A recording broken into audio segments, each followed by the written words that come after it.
दोस्तों, स्वागत है आपका मेरे YouTube चैनल इंग्लिश बाबू पर। और आज मैं फिर हाजिर हूँ आपके साथ एक नई स्टोरी लेकर। और दोस्तों, आज जो स्टोरी मैं आपके लिए लेकर आया हूँ ये एक मॉरल स्टोरी है। बहुत ही प्यारी, मज़ेदार, अच्छी कहानी है, बहुत ही अच्छे मॉरल के साथ। उसके अलावा दोस्तों, आज की इस स्टोरी में आपको कुछ नए इंग्लिश के वर्ड मीनिंग सीखने को मिलेंगे, उनकी करेक्ट प्रोनाउंसिएशन के बारे में पता चलेगा। और हमेशा की तरह जो इसका ग्रामर का पार्ट है उसे बिल्कुल डिटेल में कवर करेंगे, तो एक एक स्ट्रक्चर को आप बड़ी आसानी से सीख पाएंगे। तो चलिए दोस्तों, आज की इस कहानी को हम शुरू करते हैं। और सबसे पहले कहानी का टाइटल देखते हैं। कहानी का टाइटल है the Pandit and the rich man. क्या अर्थ हुआ? पंडित और अमीर आदमी। तो दोस्तों, ये आज की इस कहानी का टाइटल है, शीर्षक है। और अब मैं इसे पढ़ना शुरू करता हूँ। आपसे रिक्वेस्ट है कि आप इस कहानी को बिल्कुल ध्यान से सुने। और यदि आज की कहानी में आपको कोई नया शब्द या फिर नया स्ट्रक्चर मिले तो आप उसको नोट करें। और यदि कहानी अच्छी लगे तो लाइक भी ज़रूर करें। तो चलिए इसको शुरू करते हैं। There was once a Pandit lived in a village। क्या मतलब हुआ?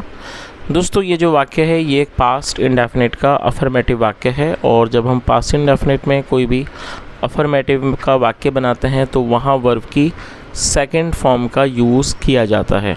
लिव का मतलब होता है कहीं रहना, किसी स्थान पर निवास करना। और सेकंड फॉर्म है लिव्ड, LIVED। क्या अर्थ हुआ? देयर वॉज वंस, एक बार, there was once a pandit lived in a village. एक बार एक गांव में एक पंडित रहता था। He was very poor.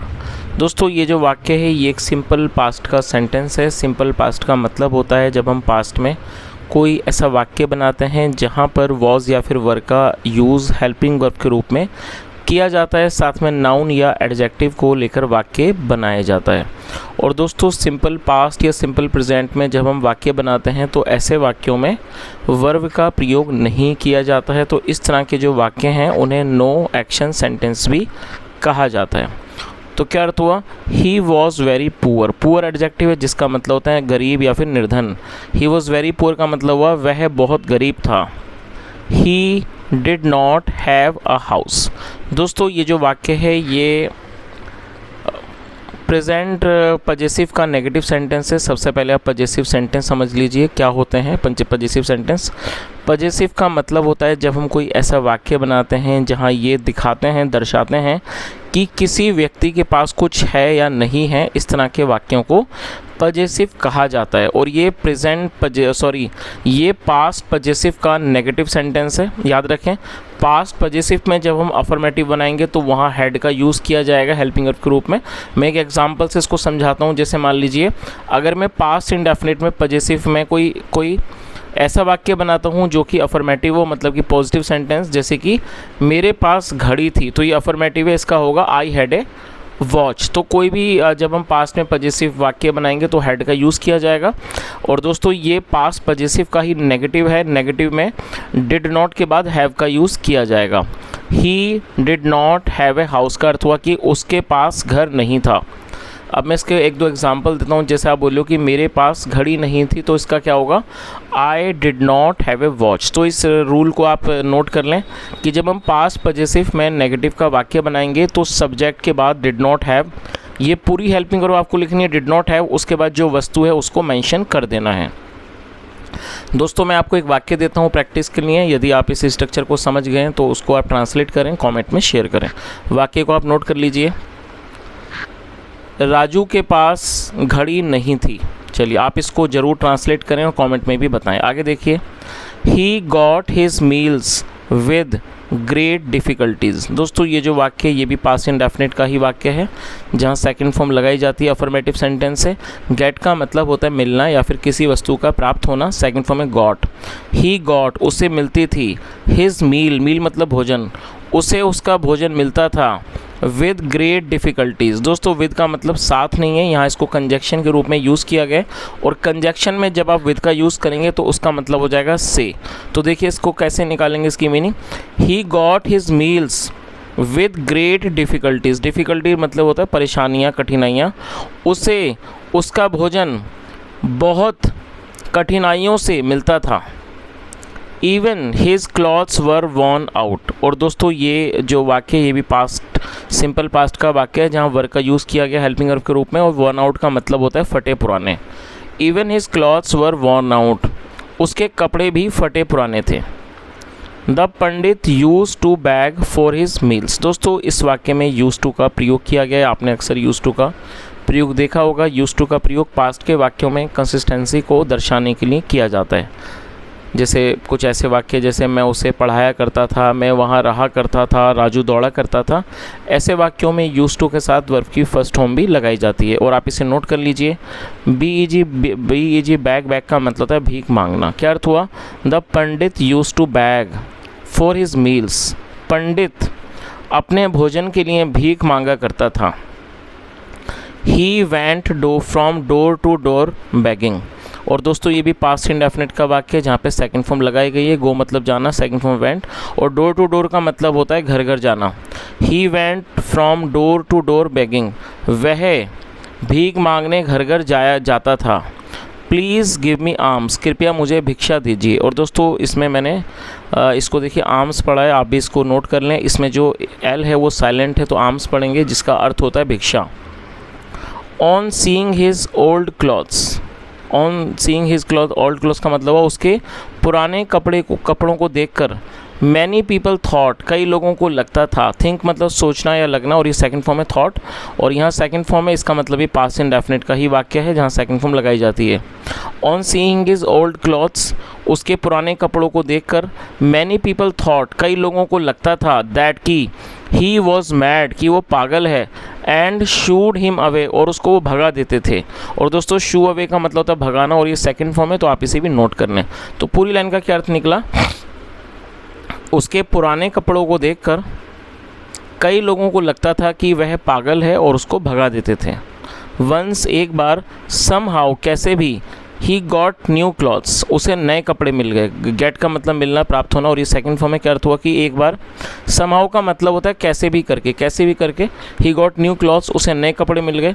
From A rich man, एक अमीर आदमी से। फ्रॉम मतलब से होता है, तो पूरी लाइन का क्या अर्थ निकला कि एक बार कैसे भी करके उसे एक अमीर आदमी से नए कपड़े मिल गए।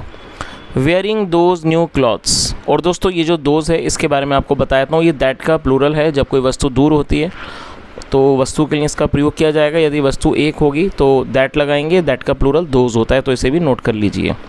वेयरिंग दोज न्यू क्लॉथ्स, उन नए कपड़ों को पहनकर।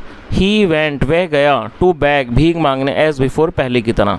तो पूरी लाइन का क्या अर्थ निकला, wearing those new clothes he went to beg as before.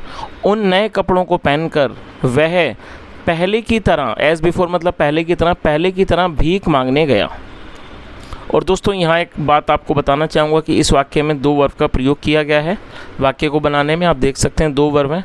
तो जब आप कोई भी ऐसा वाक्य बनाएंगे जहाँ आप दो वर्ब का प्रयोग करना चाहते हैं तो पहली बार वर्ब के बाद आपको टू का यूज़ करना होगा। याद रखें इस चीज़ को, ये कंजक्शन के रूप में। और टू के बाद जब आप दूसरी वर्ब को भी मेंशन करेंगे तब आपको फर्स्ट फॉर्म का यूज़ वहाँ पर करना होगा। चलिए आगे देखिए। In the very first house, क्या अर्थ हुआ, in the very first house का मतलब हुआ।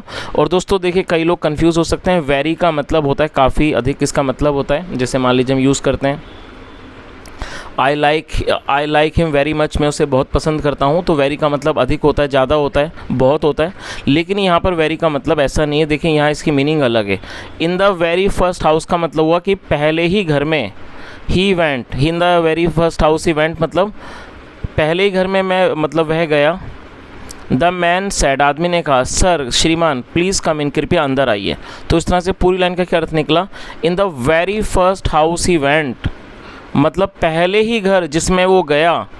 आदमी ने कहा मतलब जिस घर में वो गया था उस वहाँ पे आदमी ने क्या कहा, सर श्रीमान प्लीज़ कम इन, कृपया अंदर आइए। इन मतलब अंदर, कृपया अंदर आइए। प्लीज़ हैव योर फूड, कृपया अपना भोजन लीजिए। इन आर होम, हमारे घर में। सॉरी हाउस, मैंने होम पढ़ा, मिस्टेक थी, ये हाउस है। चलिए दोस्तों, यदि आप में से कोई भी होम और हाउस के बीच में अंतर जानता हो तो कमेंट में ज़रूर बताएं कि होम और हाउस में क्या अंतर है। चलिए आगे देखिए। सेइंग दिस, ऐसा कहते हुए, विद ग्रेट रिस्पेक्ट, बहुत ज़्यादा सम्मान के साथ, ऐसा कहते हुए, he took the pandit inside the food, inside for food. दोस्तों ये भी पास्ट इंडेफिनिट का वाक्य है जहाँ पे सेकंड फॉर्म लगाई जाती है। टेक मतलब होता है ले जाना, सेकंड फॉर्म टुक। तो आपने पिछले पेज पे जब पढ़ा था, हमने देखा था, उसने मतलब बड़े ही सम्मान से पूर्वक से कहा कि सर कृपया अंदर आइए और आप जो है अपना भोजन लीजिए हमारे घर में। ऐसा कहते हुए, विद ग्रेट रिस्पेक्ट मतलब बड़े सम्मान के साथ ऐसा कहते हुए, he took the pandit inside for food, वह पंडित को अंदर ले गया, फॉर फूड खाने के लिए, मतलब भोजन के लिए वो पंडित को अंदर ले गया। The pandit sat down to eat delicious food. और दोस्तों ये भी पास्ट इंडेफिनिट का ही वाक्य है जहाँ पे सेकंड फॉर्म का यूज़ किया जाता है। सिट मतलब होता है बैठना, सेकंड फॉर्म है सैट। और मैं चाहूँगा आप इसकी मीनिंग इसे ज़रूर नोट कर लें, क्योंकि कई बार आप वर्ड मीनिंग को नोट नहीं करते हो दोस्तों। जब आप कोई भी वाक्य ट्रांसलेट करेंगे तो उसमें आपको वर्ब की ज़रूरत होती है, तो आप इसे नोट कर लें। क्या अर्थ हुआ? The pandit sat down, sit मतलब होता है बैठना और ये सेकंड फॉर्म है, डाउन मतलब नीचे। द पंडित सैट डाउन का मतलब हुआ कि पंडित नीचे बैठ गया। टू ईट खाने के लिए, डिलीशियस फूड स्वादिष्ट खाने को। तो पूरी लाइन का क्या अर्थ निकला? The pandit sat down to eat delicious food, पंडित स्वादिष्ट भोजन खाने के लिए नीचे बैठ गया।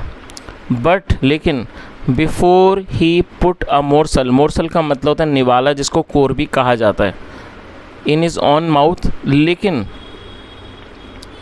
But before he put a morsel in his on mouth, लेकिन इससे पहले कि वह अपने मुंह में अपने खुद के मुंह में निवाला रखता, ही टुक अ स्वीट, उसने एक मिठाई ली, and began to feed, feed मतलब खिलाना और बिगिन मतलब शुरू कर दिया, एंड बिगेन टू फीड और वो खिलाने लगा, हिज न्यू क्लॉथ्स अपने नए कपड़ों को, सेइंग कहते हुए, ईट ईट। तो दोस्तों इस चीज़ का मतलब आपको पूरा समझ में आ गया होगा कि जो पंडित था वो खाने के स्वादिष्ट खाना खाने के लिए नीचे बैठ गया। But before he put a morsel in his on mouth, लेकिन इससे पहले कि वो अपने खुद के मुंह में एक निवाला रखता, उसने क्या किया? ही टुक अ स्वीट, उसने एक मिठाई ली, and begin to feed his new clothes और अपने नए कपड़ों को खिलाने लगा, सेइंग कहते हुए, ईट ईट खाओ खाओ। ऑन सीइंग दिस, ये देखकर, all the house holders were surprised, house holders मतलब घर के रहने वाले जितने भी रहवासी थे, जो उस घर के निवासी थे, वर सरप्राइज्ड, वो हैरान हो गए। चलिए आगे देखिए। दे आस्क्ड, उन्होंने पूछा, clothes do not eat right, कपड़े खाना नहीं खाते हैं, क्या ये सही है?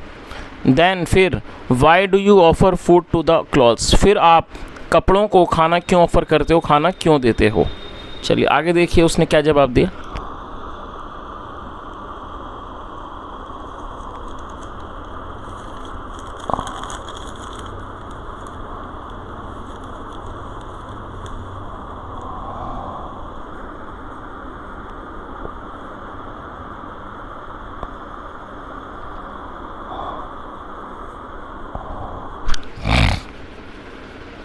द पंडित आंसर्ड, पंडित ने जवाब दिया, because of these new clothes you offered me food today. क्या अर्थ हुआ? तो जो पंडित था उसने जवाब दिया, बिकॉज ऑफ दीज क्लॉथ्स। और दोस्तों ये जो दीज है ये दिस का प्लूरल है। जब कोई वस्तु होगी तो हम दिस का यूज़ करते हैं, यदि वो हमारे पास में है, यदि वो संख्या में एक है तो दिस लगाएंगे, यदि एक से अधिक है तो दीज लगाएंगे। मैं एग्जाम्पल से समझाता हूँ। मान लीजिए आपने बोला ये मेरी किताब है तो आप बोलोगे this is my book.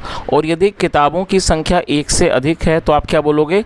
These are my books. तो इसे आप याद रखें कि यदि कोई वस्तु आपके नज़दीक है, पास है, तो उसके लिए हमें दिस का प्रयोग करना है यदि वो संख्या में एक है, लेकिन यदि एक से ज़्यादा है वो तो आपको दिस की जगह दीज का प्लूरल करना है, जो कि एक प्लूरल है।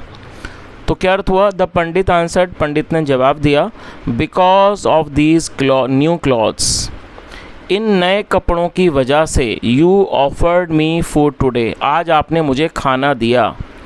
यस्टरडे इटसेल्फ, इटसेल्फ मतलब ही, yesterday itself in this very house, कल ही इसी घर में, you asked me to go away, तुमने मुझे जाने को कहा।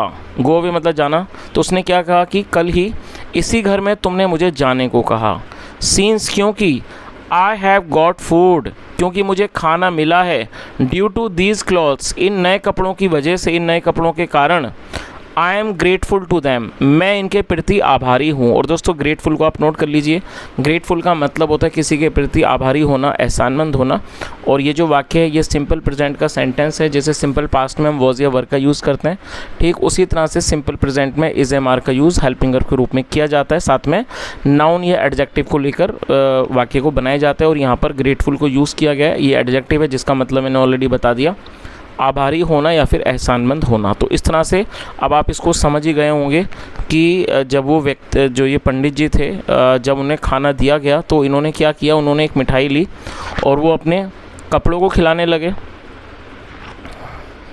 अपने नए कपड़ों को खिलाने लगे। और इस बात को देखकर जो वहाँ के जो घर वाले थे वो क्या थे, वो हैरान हो गए। और उन्होंने उनसे पूछा कि कपड़े तो खाना नहीं खाते हैं, फिर आप इन्हें खाना क्यों देते हो? तो जो पंडित जी थे उन्होंने जवाब दिया कि इन्हीं नए कपड़ों के कारण आपने मुझे खाना दिया। और उन्होंने आगे फिर क्या बताया कि yesterday itself in this very house you asked me to go away, मतलब कल ही इसी घर में आपने मुझे जाने को कहा था। सीन्स, क्योंकि I have got food due to these clothes, क्योंकि मुझे इन कपड़ों की वजह से खाना मिला है। और ये दोस्तों ये प्रेजेंट परफेक्ट का वाक्य है जहाँ पे हैज़ के साथ थर्ड फॉर्म लगाई जाती है। आई एम सॉरी, मैं ये इस रूल को बताना भूल गया था, तो मैंने अब इसको कवर कर लिया। तो उसने क्या कहा, क्योंकि मुझे इन कपड़ों की वजह से खाना मिला है, I am grateful to them, इसलिए मैं I am grateful to them, मतलब मैं इनका आभारी हूँ, मैं इनके प्रति एहसानमंद हूँ। चलिए, यही कारण था कि जो पंडित जी थे उन्होंने कहा कि मैं इन कपड़ों के प्रति आभारी हूँ, क्योंकि उन्हें ऐसा लगा कि कपड़ों के कारण ही उन्हें ये खाना मिला है। दिस इज़ वाई, इसलिए आई एम फीडिंग दैम, इसलिए मैं इनको खिला रहा हूँ। और ये प्रेजेंट कंटिन्यूस का वाक्य है जहाँ पर इज एम आर के साथ वर्ब की फोर्थ फॉर्म यूज़ की जाती है। और मैं चाहूँगा आप इसे नोट कर लें, फीड का मतलब होता है खिलाना। तो उन्होंने आगे क्या कहा, दिस इज़ वाई, इसी कारण, आई एम फीडिंग दैम, मैं इनको खिला रहा हूँ। The house holders were very ashamed, ashamed का मतलब होता है लज्जित होना, किसी बात पर शर्मिंदा होना। जो घर वाले थे वर वेरी अशेम्ड, वो बहुत ज़्यादा शर्मिंदा हुए, या कह सकते हैं वो बहुत ज़्यादा लज्जित हुए। चलिए दोस्तों, कहानी का जो मॉरल है एक बार ज़रूर देख लेते हैं। नेवर जज एनीवन बाय देयर अपीयरेंस। दोस्तों अपीयरेंस का मतलब ये नाउन है जिसका मतलब होता है दिखना। अब मतलब इसे कैसे समझाऊँ मैं, अपीयरेंस का मतलब हो गया कोई भी व्यक्ति जैसा दिखता है तो उसे अपीयरेंस कहा जाता है। तो यहाँ पर मॉरल में क्या बताया गया, नेवर जज, नेवर मतलब कभी नहीं, और जज का मतलब होता है किसी का आकलन करना। नेवर जज एनीवन, कभी भी किसी को जज ना करें। बाय देयर अपीयरेंस मतलब जिस तरह से वो दिखते हैं कभी भी उनको जज ना करें। तो दोस्तों इस चीज़ का मतलब आपको समझ आ ही गया होगा कि कई बार अक्सर हम क्या करते हैं, कई बार जब हम किसी ऐसे व्यक्ति को देखते हैं जिसने अच्छे कपड़े नहीं पहने हैं, या जो थोड़ा सा हमें ऐसा लगता है कि वो मामूली व्यक्ति है या फिर वो गरीब है, तो कई बार हमारा जो व्यवहार है वो उनके प्रति अच्छा नहीं होता और एक तरह से उनका सम्मान नहीं किया जाता। क्योंकि हमारे समाज में अक्सर इस ऐसे लोगों का ही सम्मान किया जाता है जिन्होंने अच्छे कपड़े पहने हों या जो दिखने में अच्छे हों। यदि कोई ऐसा साधारण व्यक्ति होता है जिसके पास अच्छे कपड़े ना हो या फिर जो ज़्यादा दिखने में अच्छा नहीं है, इस तरह के लोगों को आज के समाज में इस तरह के लोगों का ज़्यादा सम्मान नहीं किया जाता है या फिर उनको ज़्यादा उनको नहीं पूछा जाता है। लेकिन इस कहानी का जो मॉरल है वो यही हमें सिखाता है कि किसी भी व्यक्ति को उसके कपड़ों से या उसके दिखने से हमें जज नहीं करना चाहिए। क्योंकि कई बार ऐसा अक्सर होता है कि बहुत ही साधारण दिखने वाले लोग या फिर बहुत ही साधारण कपड़े पहनने वाले लोग बहुत ही बड़े बड़े काम करते हैं और वो ऐसी चीज़ें करते हैं कि जो दूसरे लोग हैं वो हैरान हो जाते हैं। तो हमें कभी भी साधारण लोगों को या फिर साधारण दिखने वाले लोगों को, मामूली दिखने वाले लोगों को अंडर एस्टिमेट नहीं करना चाहिए, हमें उनका भी उतना ही सम्मान करना चाहिए। तो दोस्तों ये आज की छोटी सी कहानी थी। यदि आपको कहानी अच्छी लगी हो, मेरा पढ़ाने का प्रयास भी आपको अच्छा लगा हो, तो आपसे रिक्वेस्ट है आप इस वीडियो को ज़रूर लाइक करें, शेयर करें, चैनल को ज़रूर सब्सक्राइब करें। यदि आप चैनल पर पहली बार आए हैं तो आपका जो भी अनुभव रहा हो ज़रूर शेयर करें, कमेंट में ज़रूर बताएं आपको आपकी क्लास कैसी लगी। यहाँ तक बने रहने के लिए thank you so much. Have a nice day and bye.